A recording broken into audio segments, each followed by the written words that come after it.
We did the intro series, and then after that we had new people and we had a lot of different questions about different aspects of the course. That's why we felt that we would put this on today, just to, if you wanted to come and actually speak live, because I know sometimes it's better to ask a question in, with your voice or actually on here, to find out the real nuances as to what this is about. And also this is about trying to serve you and share with you this new transmission and this new course. So this is the place that we thought we would all come and meet. As we start, I just wanted to share that I did a podcast with Heather Emsworth, who's really turned into a really beautiful friend of mine. She's an astrologer, and you can see on her YouTube channel series. And I revealed on there, actually, for the first time, bridging off the back of our story of the Adam and Eve that we first discovered in our intro series. And so I wanted to go through this just so that you can see how these sort of gates can start to incorporate into things like the wheel. And so and that's, I know Bella really enjoys speaking about trying to see things in that wheel. And so rather than just taking individual gates, it's like, how does this start to work within the whole system, right? The whole of astrology. And so that's what I'm going to share with you, a little snippet of this, and walk you through, just so you can see how these gates work. This is, as many of you are familiar with, this is Ra's amazing wheel, right? In essence, because this is what I saw way last year in Lionsgate. And this is the Lost Octave version because it has the 72 gates, but it's based on the same choreography that Ra put together with the hexagrams, the numbers of the gates, and the astrology. And that was the thing that allowed me to see the Lost Octave. And so I really think that for me, Ra feels like, from the human design system, feels like he was an amazing engineer. Because when I look at this and the wheel and the alignments, it's like a blueprint. It's a map to the entire year and then to the greater cycles. So you may have seen this in the book, you may have seen this in human design, but essentially it's the same order, apart from with the Lost Octave gates into it. So coming off the back of our discovery of first Eve and our conversation of Adam and Eve, as you may remember, that Eve was gate 61, and then we revealed that Adam was gate 41. And so gate 41 is known within the astrology, known within the human design system, as that is where the start codon for the entire genome is in the traditional two-strand DNA. And that's what helps the first process of the development of the amino acids, and that's what switches on our genes in our body. And then through the maternal DNA research of the star codons, I found that first Eve was gate 61, and gate 61 is also a start codon, which is brand new information that wasn't known.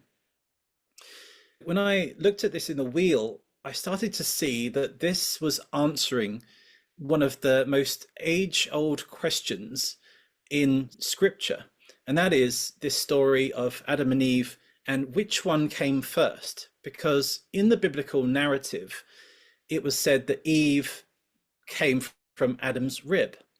And there's lots of different versions. There's Gnostic versions of Adam and Eve's story, but the sort of traditional biblical narrative has always been that Eve came from Adam's rib. And of course, we know within our own selves that this isn't quite accurate as to how creation of humanity is birthed into the world, right? Because everything comes from the mother. So why is this story that the feminine is coming from the masculine when that isn't quite true for our actual procreational steps? And this is what gave me this key. When I saw that the two start codons are next to each other with that 60 gate in between, and that 60 gate is exactly today where Capricorn is moving, Pluto is moving from Capricorn into Aquarius. So this potent timing of this course is right in between the two start codons of the masculine and the feminine. So then I started to think about that this wheel isn't just about the zodiac of our year, but it's also about the great year, or what's known as the precession of the equinox. And that's like the cosmic year. So then you have these two sort of directions. One is going in the counterclockwise, which is gate 61, and one is going in clockwise, which is gate 41. So this blue line, gate 41, Adam, is showing it's going in this clockwise direction, which is the precession, which is the cosmic cycle. And then so from here, you can see that the pink line is going in the normal order of the zodiac. So that's going in the counterclockwise, and that's Eve. So this starts to bring the understanding of that Eve does come from Adam when we're moving in the precessional cycle, right? Because we have gate 41 would be first and then gate 61. So therefore Eve comes from Adam in the great cosmic cycle. And then that's perfectly balanced with Adam would come from Eve when we go through the zodiac in the normal order of the year, which is the procession. So there's this beautiful dance of the masculine and feminine star codons, and they're actually showing that Adam is the cosmology, the great processional cycle. That biblical text of Eve coming from Adam is showing that the cosmic cycle, the great cycle. And then, of course, what was so perfect was that when Adam comes from Eve, it's our humanity. That's the human cycle. That's how everything is born into this world that we live in. And so really they're two ends of the same pole. It just depends on where we view it, from the cosmic cycle or from the human. And so this is where we start to link heaven and earth. We start to link our humanity and our divinity. And essentially they are just the two different ways in which the wheel moves around. And so if you're used to astrology, then you'll know this. And if you're new to this, then this is why we go through this understanding of the wheel. We go through each gates and show you the pairings, the lovers between what's happening in the genetic code is showing us what's happening in the astrology. And it's the same, what's happening in the astrology shows us what's happening in the DNA code. So to find this was an absolute goldmine, because if the scripture is that Eve comes from Adam, it's shown us that at the very beginning, that the creation story of all things, it's talking about the cosmology. It's alluding to astrology. And that's written in the first creational myths, which I thought was absolutely magical to find it within the genome. I don't think that there's anything you want to share about your feelings on that, Bella. I just smile. I've spent a week with this slide right now, and I knew it from before. When something just feels like peaceful inside of you, that feels really good. And this way of explaining creation and cycles, and when we're at, like, suddenly my Libra is very happy. I have a lot of Libra placements. This creates a peacefulness and a calm in me of starting to feel that feminine masculine polarity and finding its place inside of me. And I know this is the story of creation, but I can feel it on a hologenetic level being in me too. So it's almost like the feminine part and the masculine part, like they're finding their place, and then everybody's calm and happy. And that's so much of the star codons. What they've done for me is to put things into place so that I can feel it makes sense, and I can start to just feel more grounded. It's very interesting how something that is quite subtle and connected to mythology, and some people would say it's complex, how it just makes me feel this simplicity, calm, groundedness. And that's what's happening when I hear you and when I interact with the star codons.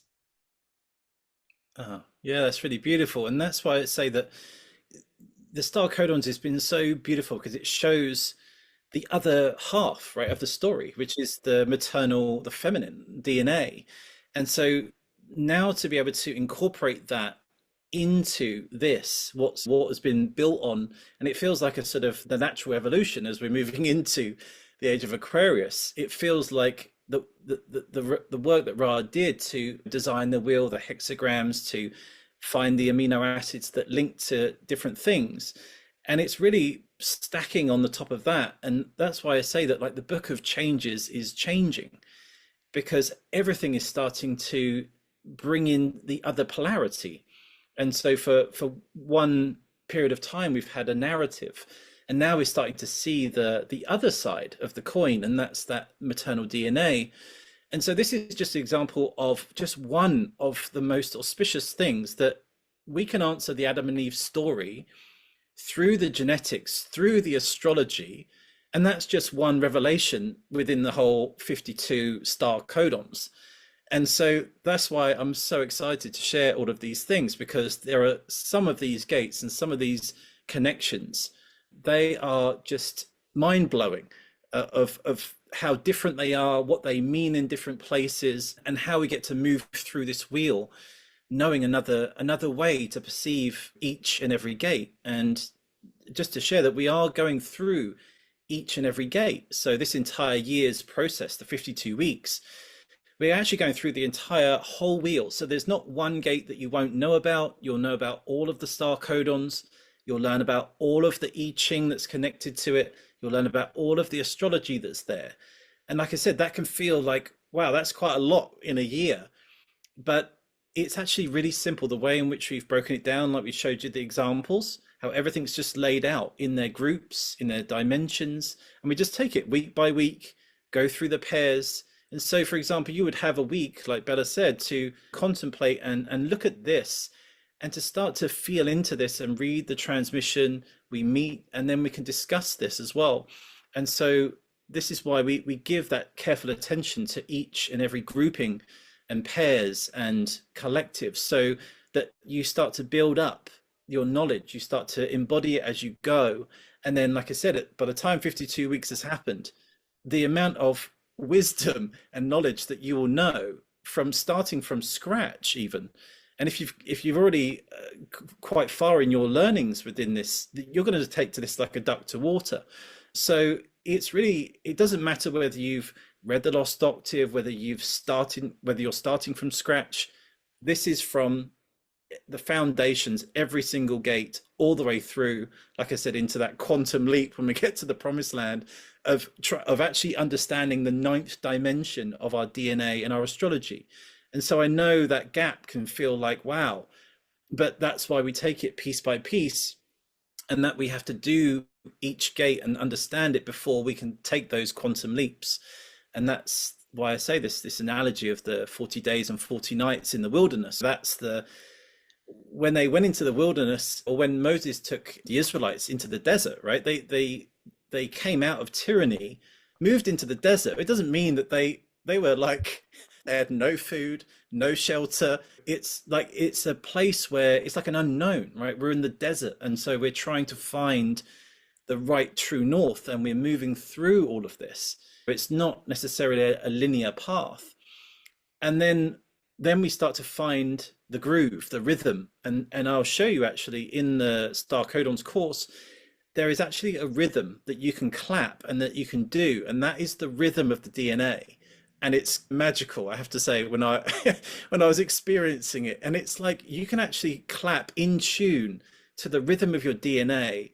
And that's when we start to use our voice and we start to understand our sound. And so all of these sort of physical embodiment things that we can do start to weave in this information, so then it can start to turn into applied wisdom.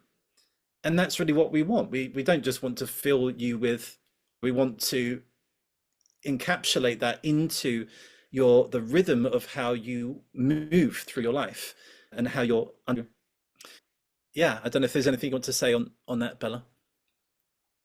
Yeah, so taking it back to what you said about human design and Ra and the wheel, is that so much of what we're doing here, like I've said before, it's not in any way discrediting astrology, human design, gene keys, the systems that came before. And even I smile when I remember some of the things that Ra said, for example, for those of us that know the Godheads and like feeling that this is the next part of the transmission. He was speaking about those gates here as the keeper of the wheel, and that it's here that we can see through the programming of humanity, and that we can break free from that program, or break free from being slaves under the program. He was looking at the keepers of the wheel with the 41, the 60, the 61, and the 19.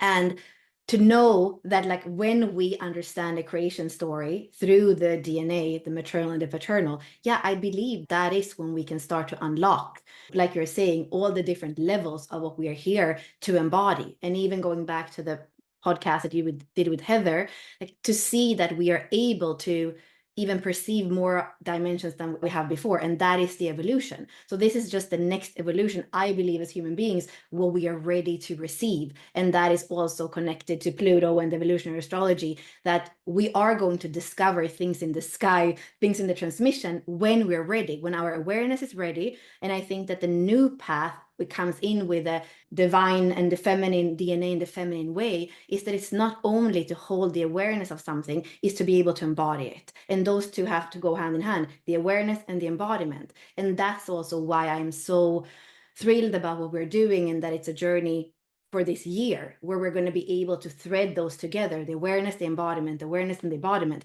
Because it doesn't matter if I read a book that's really cool, if when I put it together and I go to sleep or I go about my day, there's nothing magical. The beautiful thing is that when we can take things, be aware of them, and bring it into embodiment, then like everything changes. And that's the magical glitch that I feel like now we are there, and we're starting to unlock new things that before, a lot of human design at least, is to be aware of the conditioning. We're aware that we are in these mechanics, in these bodies, and we learn to live with it. We learn to follow our striding authority. It becomes a little bit lighter. But this is a quantum leap from that. And it doesn't discredit, like, continue to follow your striding authority. And then it's the next jump up to embody so much more. We are the 19th of November today, and this has been here for a few months. This transmission started in August. And just already for you and me, Rob, what we've been through in terms of like realizations, that not only mental realizations, but heart realizations and DNA cellular realizations. It has been a journey already.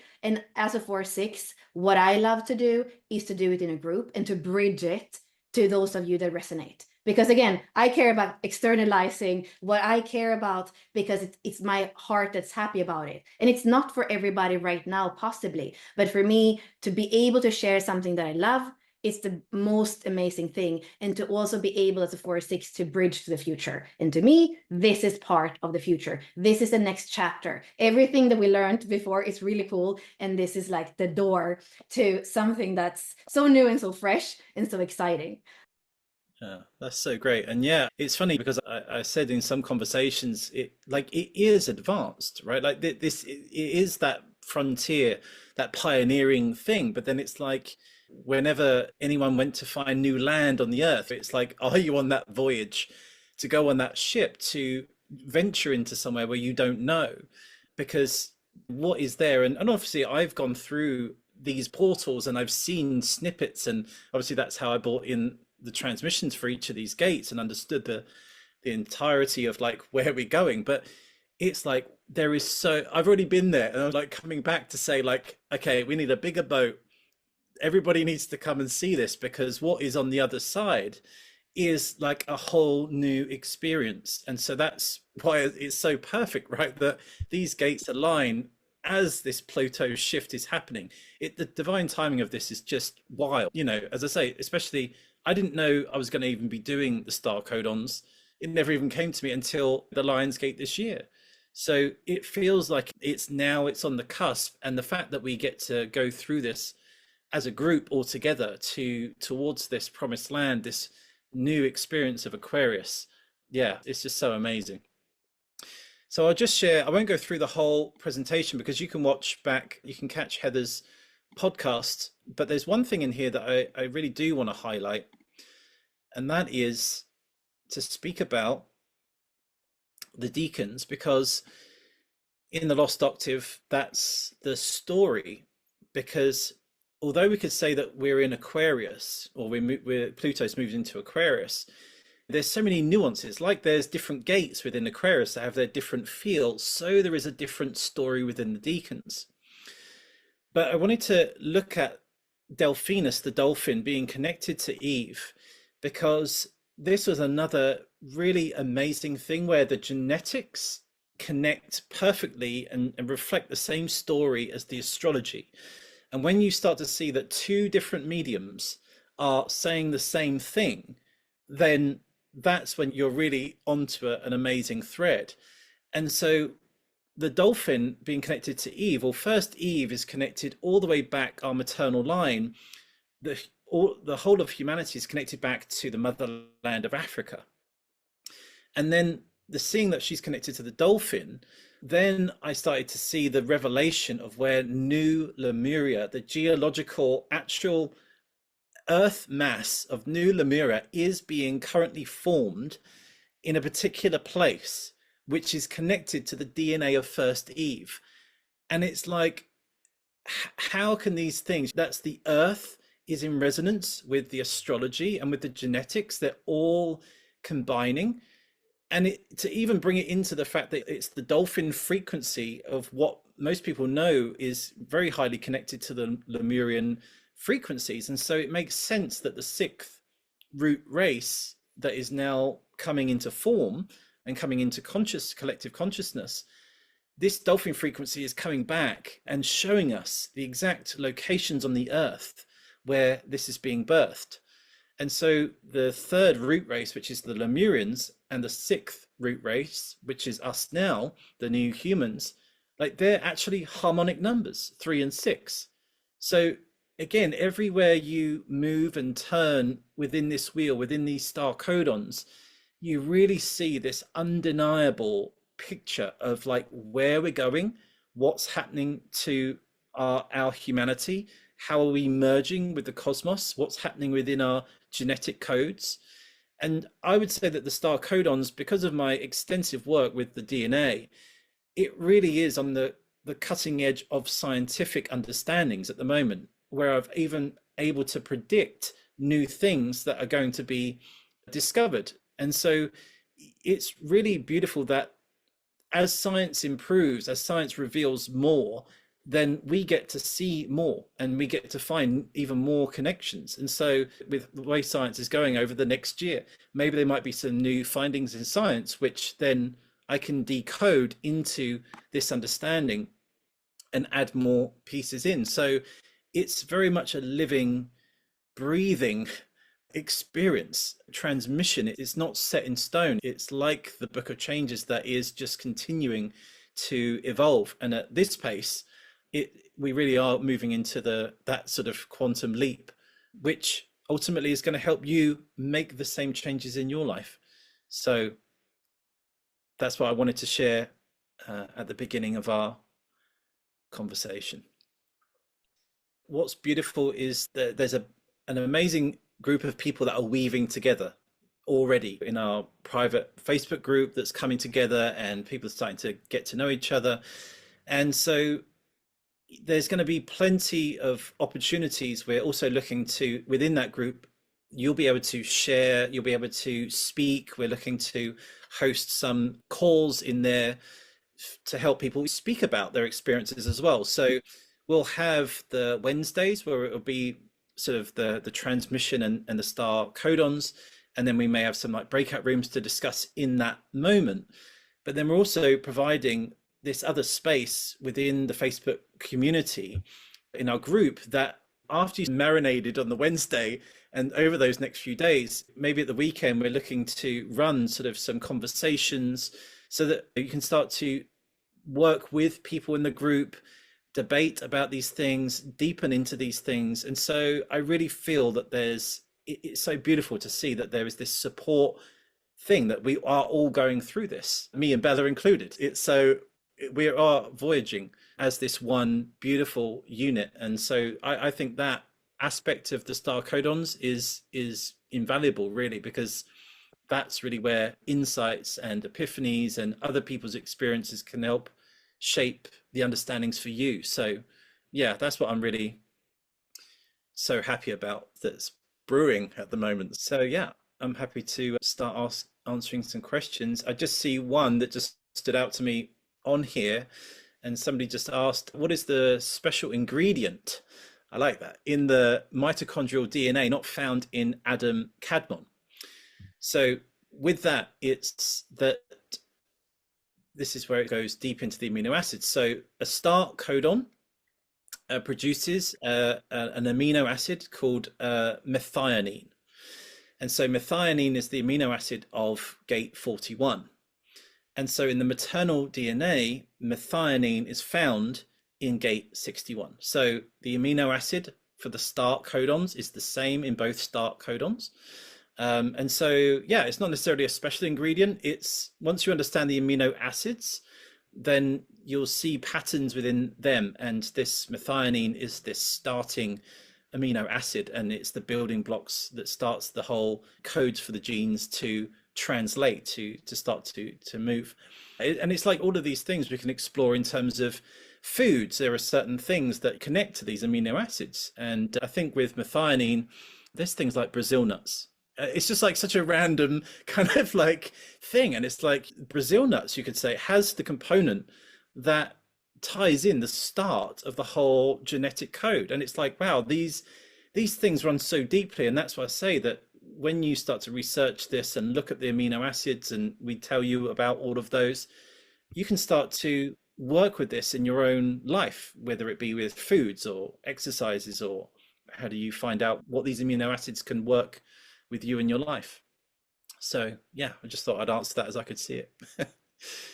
Yeah, and I'm seeing a question. Is there a practice that we can create as a group to bring us into alignment with these energies?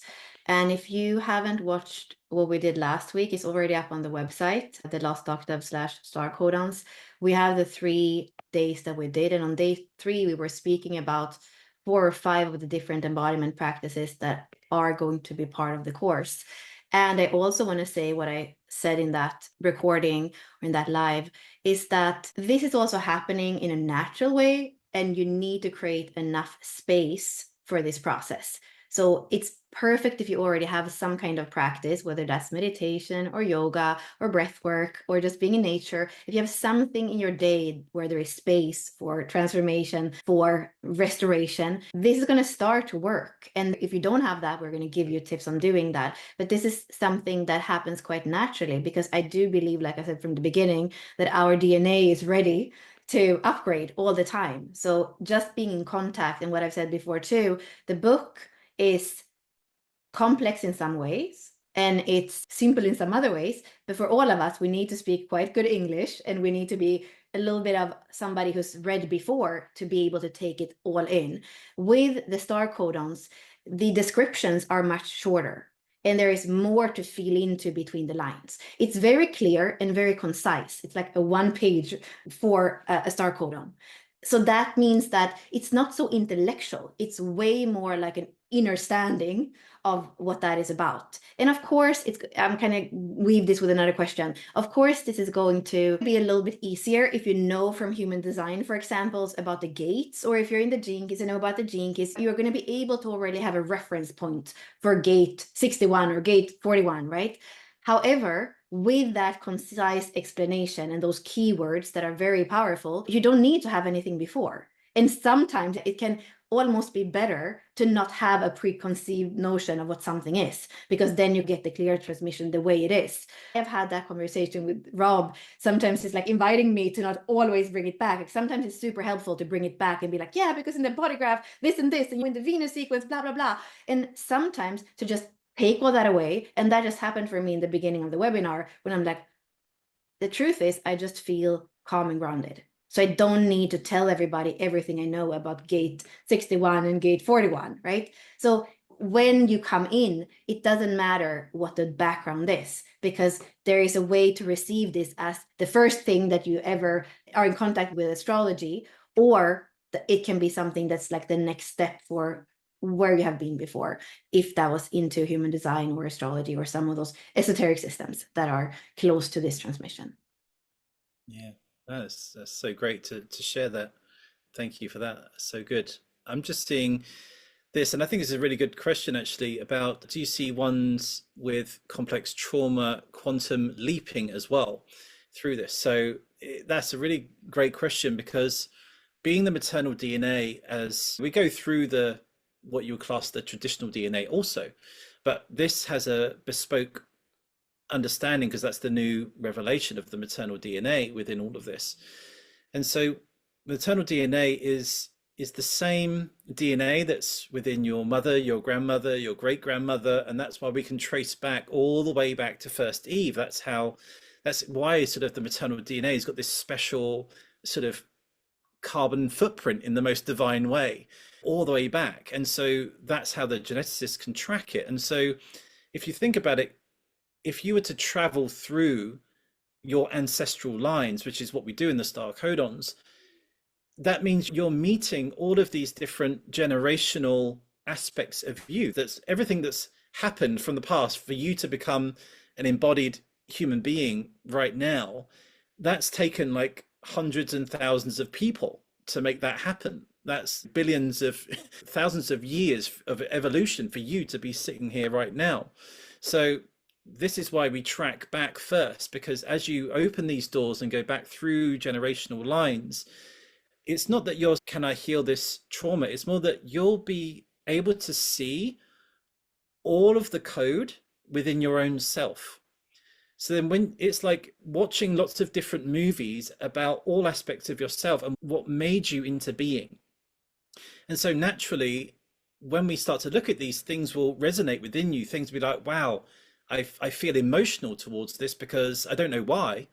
And it's because there's something within your code, perhaps generational trauma, that's now starting to allow to be open for you to move through that. And don't forget, we're living in this time where anything you do in this moment is having an effect backwards in time and forwards in time. So it's not so much about tackling trauma, it's more about that you will naturally, as you move through this process, you will start to see it all.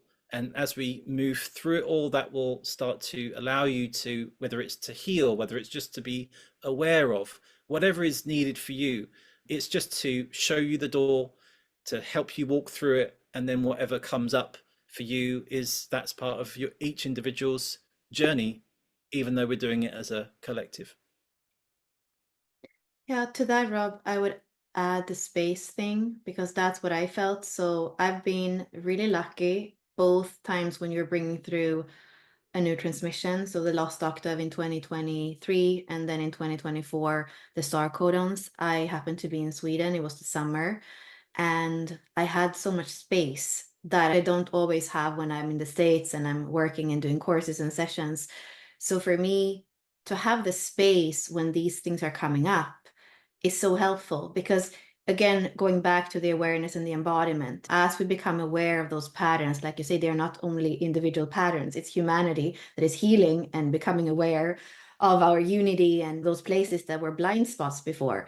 So when that is coming up, to have enough space to be with it, for me, that is enormous when it comes to trauma. Like trauma for me, what it has done to us is that there are those parts of us that are numb or disassociated. So when they start to want to talk again, that we're actually there, present, and have enough space to welcome them to come up to awareness and then to be reintegrated back, but in an alive sense and not in a numb or disassociated sense. So somehow that simplicity in also how we're looking at trauma, it's something that is going to continue to knock and say, I want to be included, I want to be integrated. That's also, I believe, as human beings, where we become more unique and nuanced when we dare to allow these parts to come up and we're able to have a safe space and enough space to actually welcome them and integrate them back. I also believe that with those practices that we spoke about, like even just going back to the body, the chakra pillar, the throat activation, so many of us, and maybe, I don't know if that is true, but so many women that I work with have that feeling of there is something that is blocked or stuck with the expression, with the manifestation, with the throat. And all those different embodiment teachings, they are going back to the chakra system, to those old systems, whether we're looking at the Taoist system, we're looking at the Vedic system, the more Indian way of looking at the body and the energy. So the respect for the body and the being and enough space for this to happen, that's what trauma is asking for. That's what the human genome is asking for. Like, give me space to heal and evolve. So it's important to say that is what wants to happen. It wants to heal. So if we can just create the right circumstance in the body, in the astral plane, even in the group setting for that to happen, I believe that we can do a lot. The body wants to heal and the heart wants to heal and all the parts of us want to be whole. This is a transmission of wholeness. So if you believe in wholeness, this is the teaching for the last 20 years that I've been in different systems that I feel speaks most to the wholeness and allows all the part of me to come together and communicate with each other in a way that is constructive.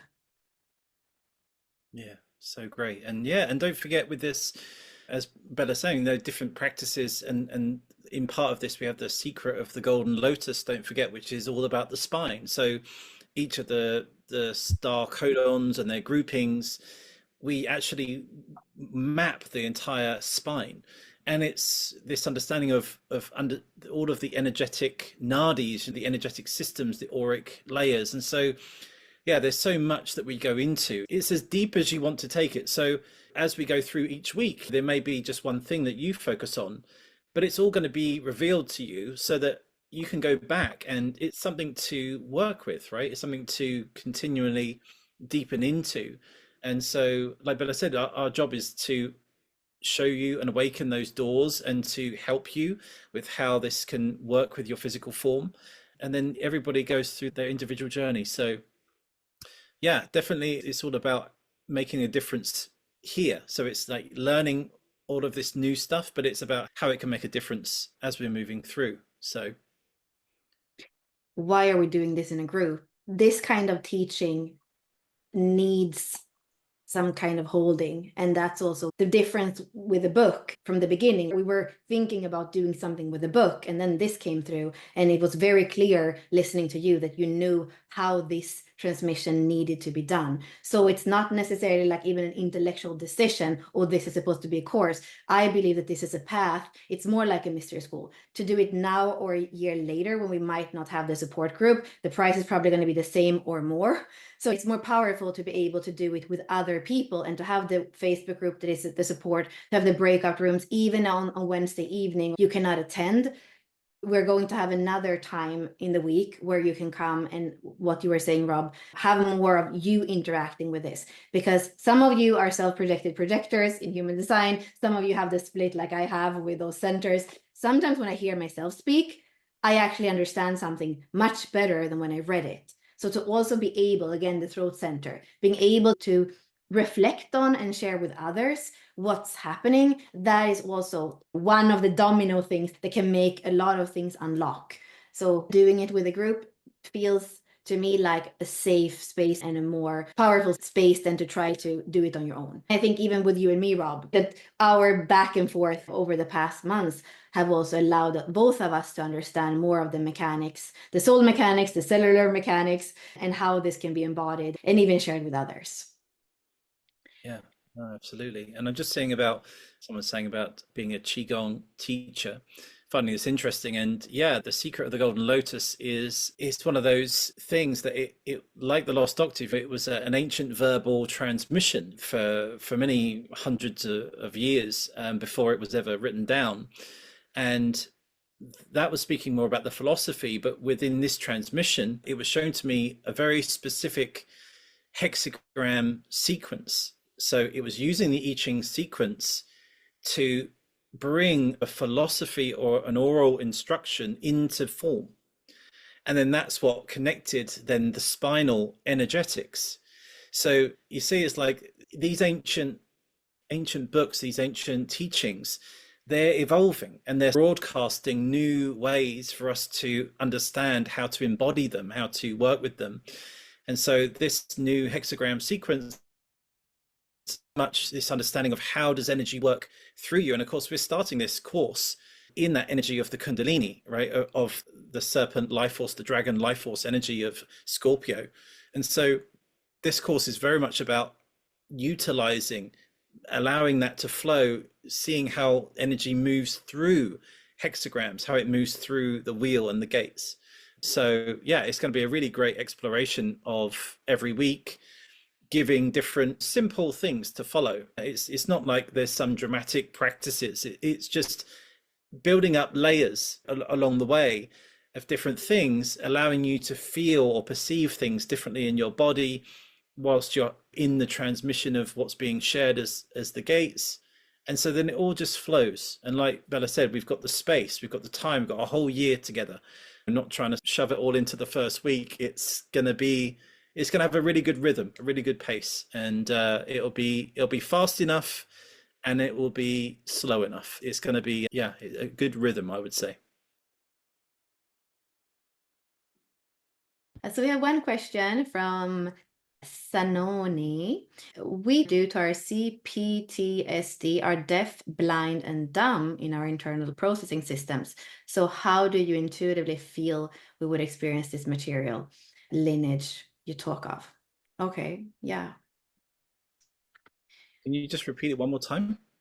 So she's saying that because of the state that we are in, there is a part of us that might be deaf or blind or even like dumbed down because of past experiences. So when we are meeting this new material from that space, how are we going to be able to digest it, take it in? And that is a good question. Yeah, for me, actually, it seems easy, to be honest, because how do you know until you go? It's and so if you don't, like all great adventures have to have a map, and that's really what the star codons are. They're a genetic map, the genetic answers of our universe, and that's why I say everything can be answered through this. But so when you have this map, then you can move through the maze of the subconscious, the inner worlds, the outer worlds. You have the blueprint of all creation in your hands. And so if you didn't have that map, then yeah, that's where it's like the blind leading the blind, right? We don't know where we're going. We're trying to get there, but nobody knows the direction. So you lose orientation. And that's often where people that have lost orientation, they find it hard to navigate the outer world or the inner world. So this is giving you, reorientating you, saying, this is the map, this is where we're going. And you just effortlessly follow through, right? You just follow where we're going. And so it's like I'm the guide, right? And so Bella's there, and we're bringing you in and saying, oh, look, this is where we go. And now you've arrived. What do you think? How does it feel? Like, what are you experiencing? Like, this is how you can get the most out of this experience. So there really isn't anything. It's like being a passenger on the grand voyage. So when you're introduced or reintroduced into spaces that you wouldn't normally go into, or spaces that you didn't even know existed, then it's like going on this amazing cruise right through the Mediterranean to different places, and you've never experienced or seen these worlds before. And so then you get to see everything fresh. And so for me, that's why I say I think it's very easy, because you're being guided, you have the support there, and you just get to come along and experience. It's not even necessarily about learning, it's about experiencing. And of course, there will be some people that prefer, okay, this is this gate, this is this alignment, these degrees, the decan, all of that. And like I said from the very beginning, that's secondary, really, because it's more about that we've arrived, this is how it feels, what is happening within you, what is this allowing you to tap into. And that's really where the deeper part of the Star Codons journey is about healing the ancestral lines, is about doing this collective work to work with the earth, your body, your ancestry, because that's really what the Aquarian Age is going to be about. That we have to do this pre-work of the ancestral lines connecting to the earth grids if we want to be able to have the capacity within our own being, psychology, and life to make quantum leaps into the next dimensions. Because as I said prior in the introductory videos, everything would just be so jumbled up if we just launched straight into higher dimensions. It would be so complex, nothing would make sense. So this way, it's a very planned path, very, very guided, divinely guided journey And so, yeah, I would just say come and enjoy the ride and just allow things to appear because they will. Yeah.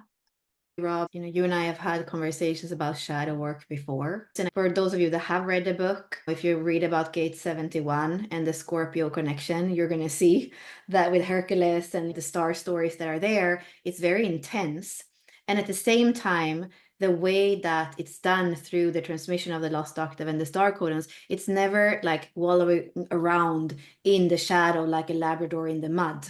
So there is a lightness to this work, and it's really kind of feel completely in order to open the door to come through beyond it. It's not false in that sense that, okay, I'm going to be here in the suffering just so I can go to the other side. No, when you're in it, you're completely with the transmission, you're completely what comes up, you're there authentically, but also the knowing that any transformation, any process, it's moving. It's nothing is forever, at least not as long as we are an evolving consciousness and in continuous embodiment. Nothing is going to be forever. So not even those moments of death and rebirth and transformation are stuck places. They are just part of a process. And I really appreciate that way of explaining it in the 71, if you have the book, and the way that through the star codons as well, it comes back through the 1 and the 14, and some of the combinations that are also speaking to these kind of energy processes, where as we are transforming, there is a kind of shadow work to it, but the end goal is not to continue the shadow work. The end goal is actually to experience more aliveness, more bliss, more joy, more delight on our human journey in our human bodies. This is the transmission of ascension, and ascension doesn't happen out there. Ascension happens inside of the body, inside of our cellular makeup, so that we're able to live in a higher frequency here on Earth, in the body, with our mechanics, astrology, from our natal chart. And that's why this is exciting for me. It's not going away somewhere else or going into the underworld and staying there. It's really so much of our life on an everyday basis. And that's why I'm thrilled to coming together with a group that wants to do this here and now, in the real, in the tangible, for 52 weeks. Like that for me is an initiation in being more embodied earth beings. That's what I want to see and want to feel and want to be with in this incarnation. Yeah, no, absolutely. And yeah, this is why I say it's when you are willingly on a voyage to understand your inner world, then there isn't anything to be fearful of, right? Because it's everything is they're just all different aspects of yourself. And so healing occurs when you consciously move into all the different facets of yourself.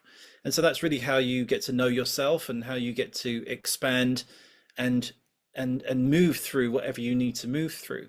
So for me, I don't really see that sense of polarity. The 40 days, 40 nights analogy that I give, that's about where you start to find yourself, right? So you start to find like, what are you really made of? Imagine if you were trekking through the desert, you would have to come out of your comfort zone to figure out what's the best way to survive, what's the best way to create food or get water. So these sort of pilgrimages that people go on, these are rites of passage, these are initiations, right, that we go through. And of course we get to do it in a very luxurious way, speaking on the webinars and going through it in this way. But it's the same for the internal processes of, it's a pilgrimage. And I think if you see it like that, that we're going on this pilgrimage to find out more of who you are. So then that gives you an idea of the entire wheel and your role within that wheel as well. So Thank you. So now we have a few more questions. Ruth is asking, will we have assignments from one week to the next? I bet she was a straight A student at school. Yeah, it's as much as whatever you want it to be. And that's the beauty of it, right? So I'm very much about freedom, because it's everything's going to be gifted to you to explore. So to say to do something like, this is what you have to do this week, like for some people that's really good motivator and things like that. But for me, it's like the idea is for us is to present to journey through the information, and then you get to work with that yourself. And of course, whether that means you get to practice some of the things that we share, some of the embodiment practices, or certain ways to meditate, or certain things to focus on, 100%, that's down to each and every one, what they get the most, how they want to get the most out of everything that we're sharing. But for sure, you could spend months just on purely one star codon. There's so many layers within each, so it's going to be continuously giving to you, even after we finish the 52 weeks. That there may be a time where you're continually working for it. And as I said when we were speaking, Bella, that this course easily could have been 2 years, absolutely easily could have been 2 years, but we wanted to bring it to you now, to take you on this voyage now. And that's why the both of us are here, and that's why we wanted to do it, as Bella said, in person, right? And we don't know what next year is going to hold, whether we'll be doing this like this again, but we just knew that for the first one at least, that both of us were to fully go through it with everyone, and that feels really, really sacred and important for these great changes. Thank you, Rob. And some questions are coming back about, again, if you're a beginner and you're not into those systems, knowing about these numbers.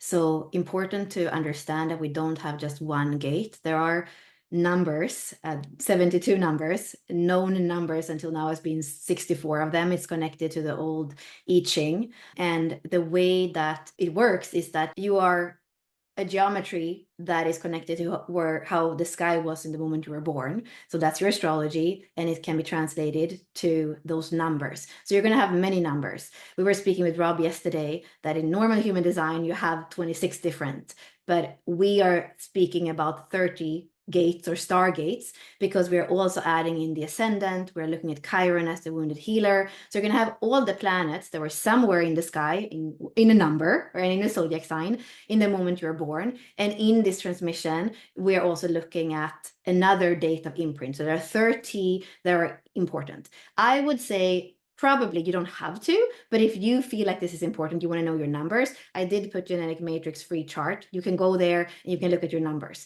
The ones that are on top in the list that you're going to see on the sides are more important. The ones that are on the bottom are also there, and maybe they're not as present in your life. They're a little bit more on the collective level. So you can definitely go to human design and know your numbers. Nobody has only one number, and through contact with each other and through how the planets are moving, we're going to experience all the stargates, all the numbers, all the 72 of them or more. Who knows what's going to be next in the discovery. So that's the cool thing. This is the code of humanity. It's our genetic code. So there is no way of being human and not coming in contact with all those imprints. And then, of course, you're going to have some of them that are going to be more present for you. And that's where we can use those systems as Gene Keys Human Design to see, okay, what are the most present numbers for me? And you are going to resonate with people that are born on the same day with you, probably. You know that already from normal astrology. Geminis have things in common. People that are Aquarius have things in common. If you have the same birthday, probably they're going to be things in common. So that's based on the very same thing. All this is based on astrology, and your own personal chart is going to be based on the moment you're born. That is where we get those calculations from. And you can write to Rob at thelostdoctor.com. You can contact me on Facebook, Bella Crystal. We're going to try to answer you so that you understand, so that you have enough to know whether you're just buying the book or you're coming into the course or what's right for you. We have Evie, who is very much into human design, and she's asking, is there a way to do a new body graph with the new gates? And I'm going to say something. I'm going to leave it over to Rob. We were leaving messages to each other yesterday, and I was speaking about one of the channels in human design, which is the channel of a transmitter, which is number 26 with number 44. And of course, Rob had to tell me, if I was the one creating the body graph, I wouldn't have created it like that. So that makes me think that Rob is going to say, no, we're not going to put those gates into the body graph. And I don't know if you would do a new body graph. Like, I think that the way that you're mapping things is powerful. But like, what do you want to say to Evie's question about the new body graph, the new gates? How do you relate to that? Yeah, that is quite amusing with the 2644. So yeah, I mean, I would just say this, like every person's transmission, every person's system, you could say, is like it's shown to them, right? So how best to convey that message, the angle that they want to express. And so Ra created the body graph and the mandala and things like that. So that's really his sort of way to bring it into an embodiment practice, right? It's how to ground the astrological connections and these gates into something tangible. So in the star codons, that's what the secret of the golden lotus is. That's the spine, right? So that's what was shown to me in this transmission, that it's more about the central channel, because that's your nervous system, right? It's all about the tree of Lemuria, this star codons program. So the tree is the central channel, and that's the channel of the kundalini energy that's flowing, the life force energy, and then all of the nervous system is branching off of that. So these teachings are more connected to the spine. But yeah, in terms of a body graph, like, yeah, I think that's Ra's way of what he did. But yeah, I definitely wouldn't necessarily put certain gates in certain places. I think if I was to create a sort of a body graph for in my own way, I think it would be different. Like especially with the maternal DNA, like gate 61's like in the third eye, right, or in the crown chakra.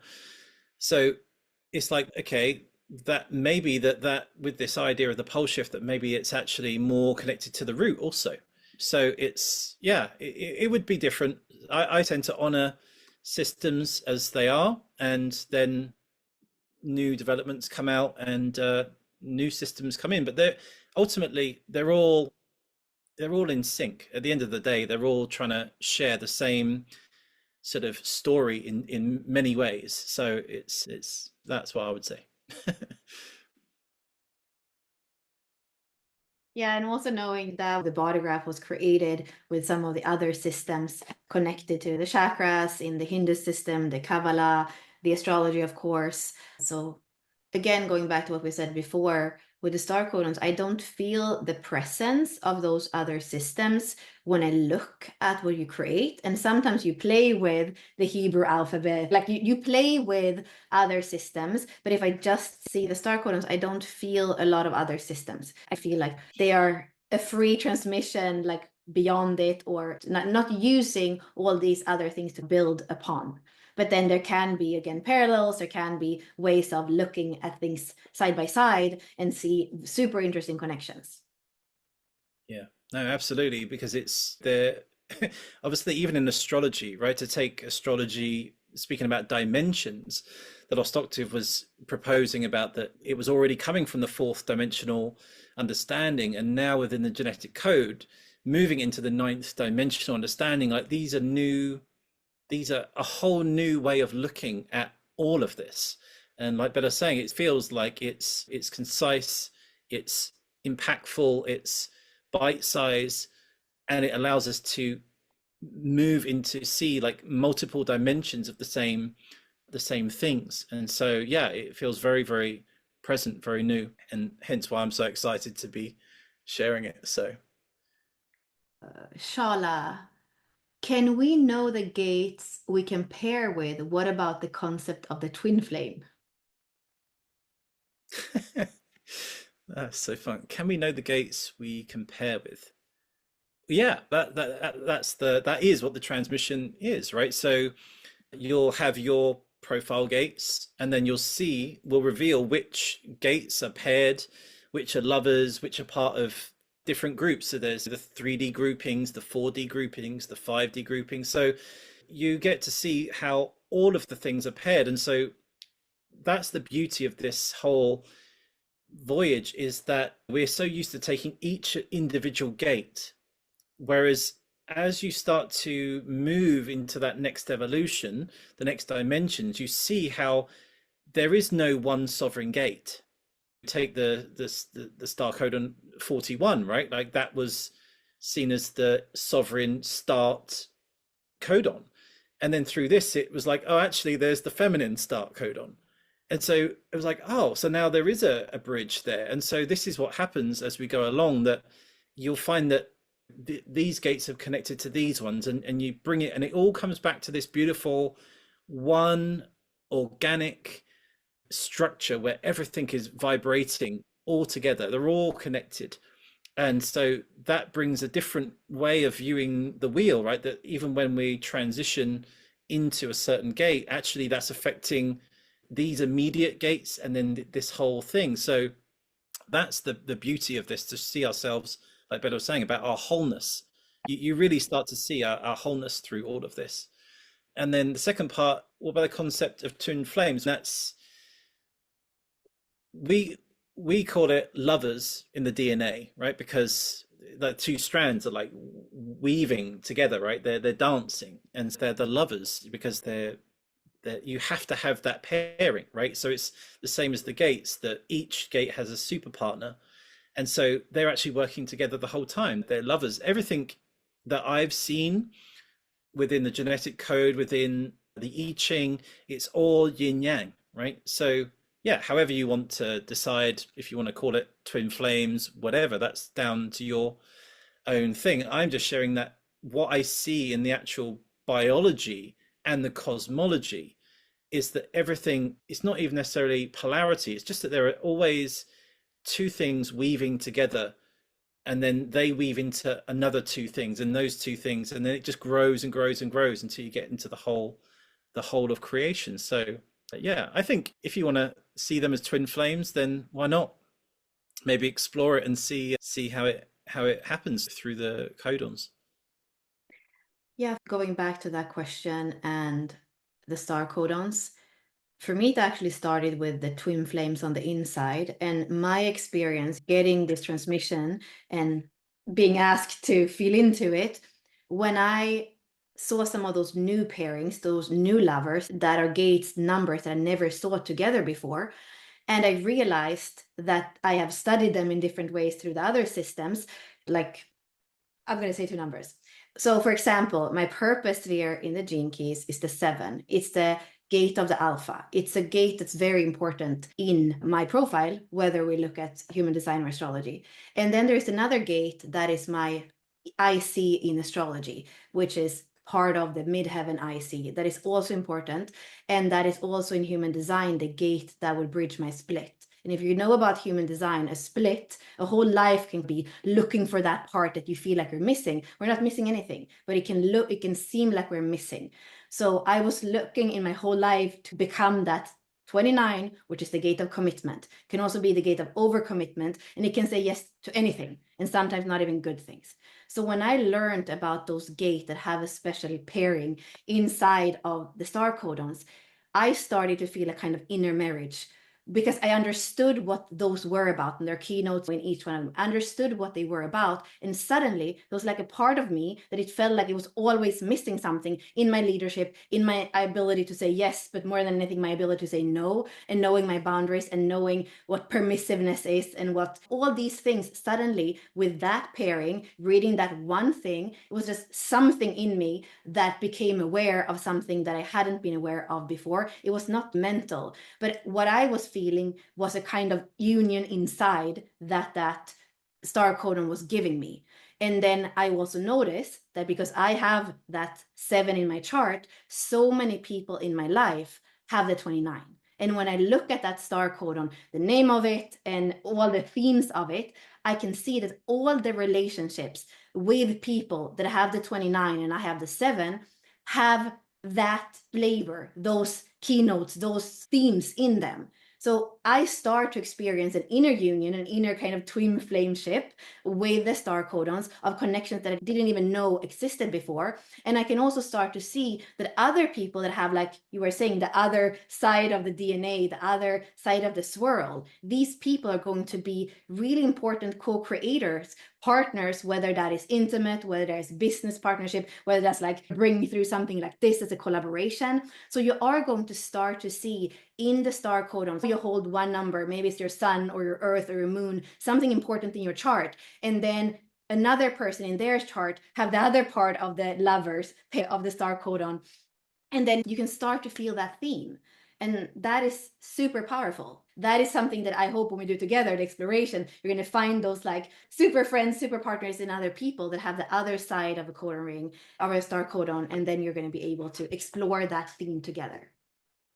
That was a lot. And if you're not into human design, it might be too much. But I love to speak from my own experience. And that's really what happened with the 7 and 29 for me. It was something that I haven't experienced with anything else that I've done in human design, astrology, gene keys, I Ching ever before. Yeah, no, I think it's so important to speak from your experience, right? And from what you know. And obviously you've been doing this for a long time. So it's, that's why I think it's quite beautiful that it is opening new doors to be explored. And I think that you've gone into this for so many years and been guiding people through this. And then so to then reveal that something's there that is like a connector, right? These are all new neural connections. And this is the Aquarian age sort of idea, is the network of connecting the synapses together. So yeah, it's like you said, like the joy of like, oh wow, they are actually connected. And then it's like, well, what does that now mean? And so then there's a whole new exploration. And I can see there that someone asked if 61 and 41, are they really lovers though? Question mark. Yes, because that's what's in the genetic code.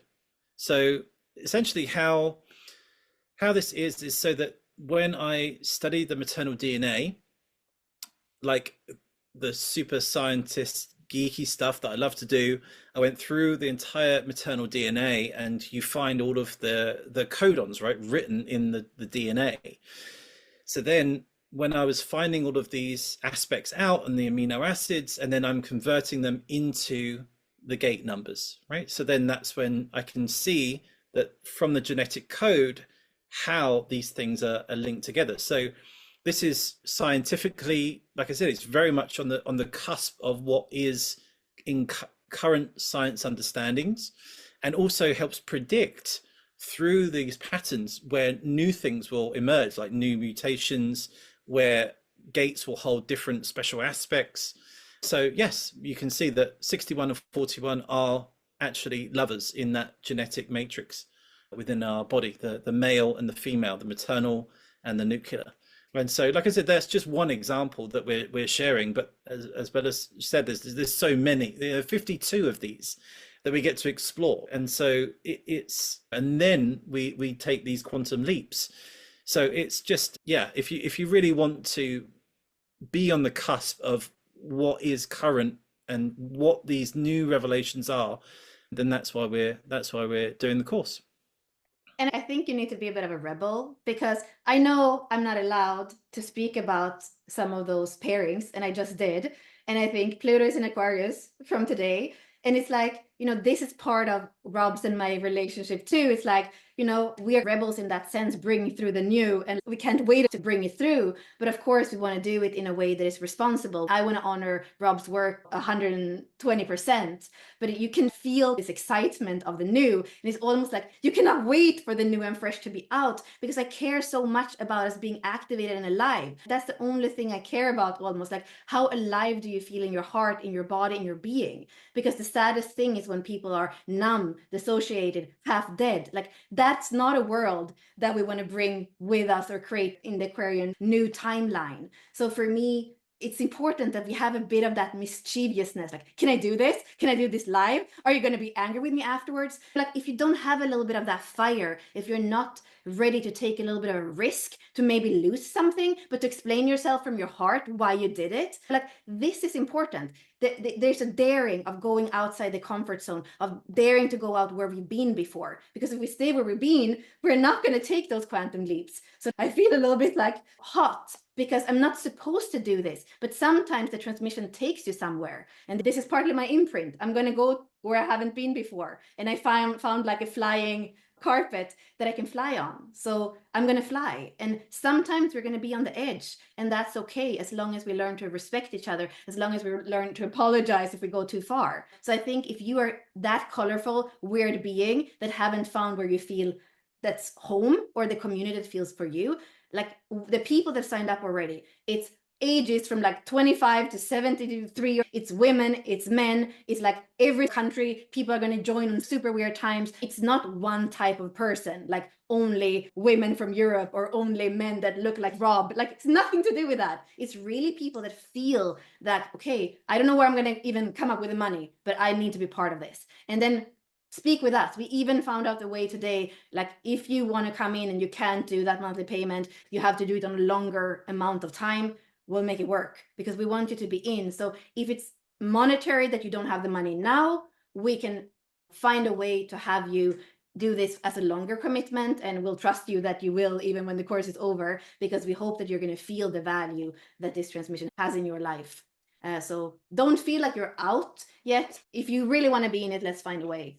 And some of you are really good at also supporting, and there could even be an exchange on part of it. So I want to open that door. If you feel like you can't do this, be a little bit, again, weird and unique, and see if you can find a way. How could this happen for me if I really want it to happen? Because I think that this is the time of magic. And if you really want to do something, if the heart says it's right, there's always a way of being able to manifest it. Yeah.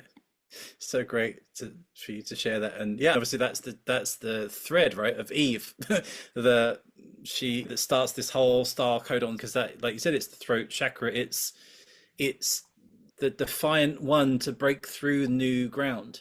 And so, like you said, it almost has this it's the fire, right? It's the kundalini, that the life force that wants to be expressed, that is just in the moment. So yeah, it's definitely an interesting, so it's going to be an interesting journey for sure.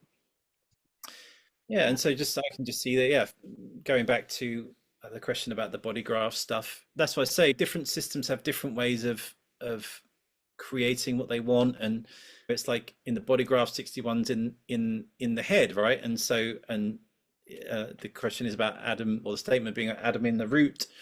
And that's why I say, like, me personally, I wouldn't put it like that, because now I know the maternal DNA, like, to me. And it's interesting, right, that the sort of the head and the root, we're talking about this whole idea of the pole shift in the lost octave, and that the earth magnetic field is going through it. And so, and that's like kundalini descends into the body and rises up from the body, right? So there's this sort of these two versions of Shakti life force.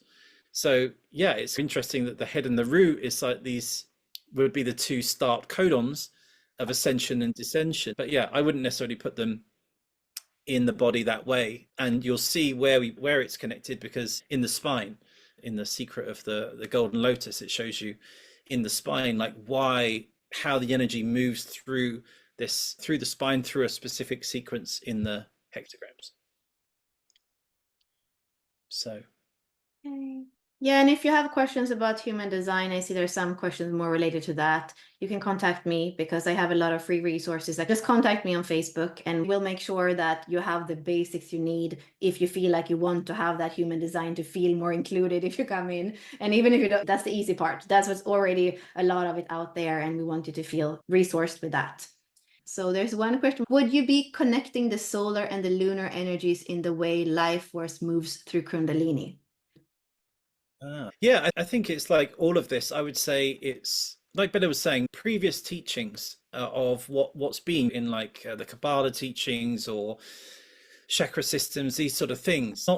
It's not necessarily directly correlating to what's been, because it's what we're moving into. So it's more about like a new blueprint. So it's even the understanding of lunar, and understanding what the lunar frequency is. There's a really amazing aspect within the maternal DNA that speaks to the sort of, you could say, the higher dimensional, higher octave version of lunar. So yeah, I would think it's not so much about understanding what's been and trying to like apply what you've known into this. It's more about coming into this fresh to see, what does the future Aquarian age show us? And that's really the openness, right? To come into this with a clean slate, to be receptive, to see like, okay, what's the new geometries? What is the new energy? What is the new connections?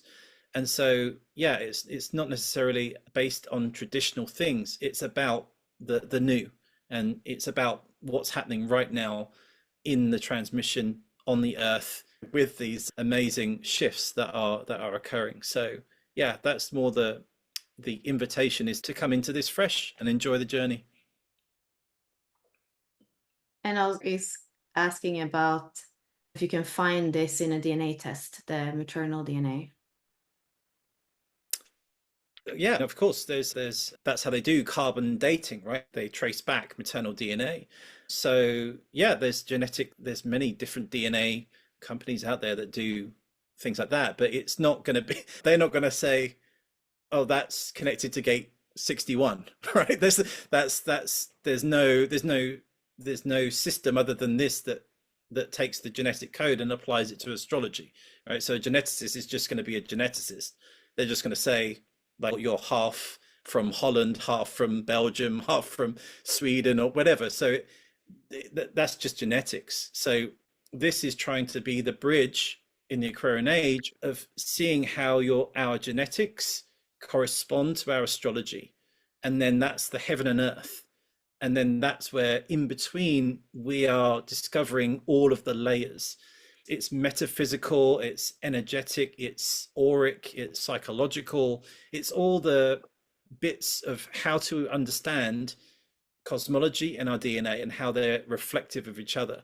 And so that's the whole point of the star codons, is to understand ourselves, to know ourselves as this. So yeah, you can do a DNA test and find out your genetic patterns for sure, but that's not going to translate to how it can help you on an emotional, mental, physical level necessarily, especially not an astrological, for sure.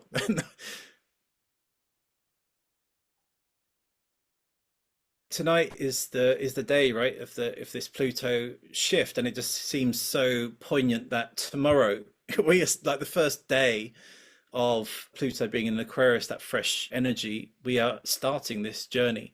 It's, as I say, it's an invitation to come.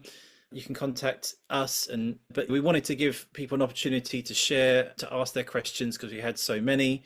But all I can say is that a great group of people are coming and weaving together. And like Bella said, if you feel this is your heart's calling, sometimes these things aren't rational, and for sure it feels like a very unique opportunity to do this with us and to travel through this. We don't know what next year holds. And as I wrote in one of my posts, that by this time next year, you'll look back on that decision that you made and you'll see just how far you've gone through this. And I know it can be quite hard to see that from this position. When you look back, a year is really, it seems like a long time, but it'll go so fast. And yeah, when you look back at this moment, this choice and this adventure, life can shift a lot in a year. And I know this through the Lost Octave book. 9 months it took me to write, and it came out, completely changed my entire life. And then, of course, straight after that, the Star Codons has come. And then we're doing this, and we're gathering people to journey through genetics and our astrology. And it's just like, that's in a year. So it really is like, when you move into a certain flow, a certain frequency band, when you move into this transmission, that's why I say a year is going to be, so much is going to change. If you really want to get the most out of this, then it's all there for you. And this work, my connection with Bella, and Bella wanting to do this with me and journey, it's like, this is a testament to, yeah, how amazing a year, how much transformation can happen in a year if you just, yeah, open your heart to it and embrace it. So yeah. Ness is just asking, so the Golden Lotus teachings transmission seem to be so vital in the embodiment process. What's the time frame? Which week will we be receiving these teachings, like start receiving the Golden Lotus? Great question. Straight away, we will go into depth about the exact aspect of what is the Golden Lotus, because it's a whole, like I said, that could be a whole year's course by itself. It's so deep.